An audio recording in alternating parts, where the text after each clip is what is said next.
Bon, voici le scénario le plus improbable et le plus malchanceux pour Mohamed Salah. Imaginez ce scénario.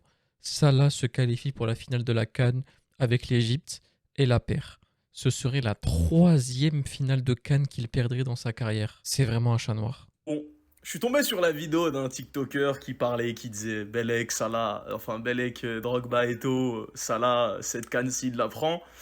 Moi, je vais pas rentrer dans ce débat-là. Vous aurez mon avis si Salah gagne la canne sur le débat meilleur joueur africain. Mais moi, j'aimerais revenir sur un scénario qui peut être probable et qui va être à la fois triste et à la fois drôle en fait, parce que ce genre de situation, ça arrive pas à beaucoup de footballeurs. Imaginons que l'Égypte arrive en finale de CAN et qu'ils perdent cette finale. Par le plus grand des hasards, voilà, ils perdent au tir au but ou 1-0 la finale.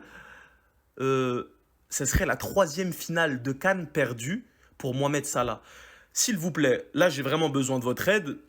Euh, vous connaissez des joueurs qui ont déjà perdu 3 finales de CAN dans l'histoire, sachant que Salah n'est pas encore en finale, hein, c'est un scénario futuriste alternatif.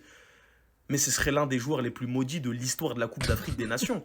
Parce que vous le savez, on va pas se mentir. Entre avoir 3 Coupes d'Afrique des Nations dans son palmarès et perdre 3 finales, c'est 2 dimensions différentes. Avec 3 Coupes d'Afrique des Nations à son actif, Mohamed Salah serait, je pense, considéré comme le meilleur joueur africain de tous les temps. Parce que, si ma mémoire est bonne, 2017 et 2021, c'est quand même un facteur décisif dans des matchs importants, à partir des phases d'élimination directe, si ma mémoire ne me joue pas des tours. Cette canne, il a été décisif en huitième, il a été décisif en quart. Imaginons qu'il soit décisif en demi et qu'il perde la finale. Est-ce qu'on aura déjà vu dans l'histoire un joueur perdre autant de finales dans la Coupe d'Afrique des Nations? Mais là, j'en appelle vraiment à tous ceux qui connaissent bien le football. Et même, dites-moi si pour vous perdre 3 finales, est-ce qu'on pourrait quand même le mettre dans un top des meilleurs joueurs africains en prenant voilà ce côté Coupe d'Afrique des Nations? Parce que pour moi, oui.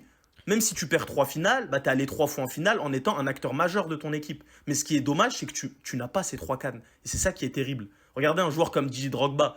Pour moi, c'est une légende absolue de l'Afrique. Et pourtant, si ma mémoire est bonne, il perd la finale 2012 contre la Zambie et il perd la finale aussi.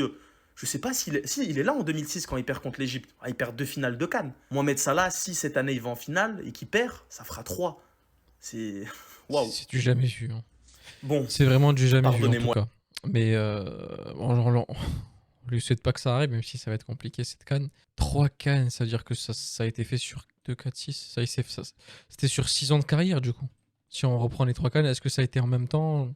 Même pas. Je pense que c'était sur plusieurs années, allongé sur plusieurs années. C'est triste. Et je pense que ce qu'il disait du coup, parlant bien, c'était par rapport à la régularité. Est-ce qu'une personne qui ne gagne pas la canne mais qui va en finale qui ne la gagne pas, du coup, est-ce qu'on peut dire que par rapport à sa régularité d'aller jusqu'au bout d'une compétition et la perdre, est-ce qu'on peut le rentrer dans un top des meilleurs joueurs africains?